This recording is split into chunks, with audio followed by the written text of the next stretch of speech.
ਦਿਨ ਹੈ ਅੱਜ ਸੋਮਵਾਰ, ਜੂਨ ਦੀ 17, ਜ਼ਿਲਹਜ ਦੀ 10 ਤੇ ਹਾੜ ਦੀ 3 ਤਾਰੀਖ। ਅੱਜ ਦਾ ਅਖਾਣ। ਈਦ ਕਰਦੀ ਸਾਗੋਂ ਵੀ ਗਈ। ਸਾਗੋਂ ਸਾਗ ਤੋਂ। ਸਾਗ ਇੱਕ ਘਰੇਲੂ ਸਸਤੀ ਸਬਜ਼ੀ।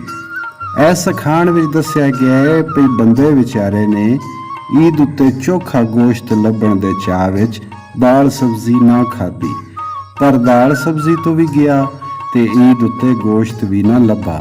ਮਤਲਬ ਇਹ ਵੀ ਬੰਦਾ ਚੋਖੇ ਦੇ ਲਾਲਚ ਵਿੱਚ ਆ ਕੇ ਥੋੜਾ ਵੀ ਗਵਾ ਬੈਠਦਾ ਹੈ।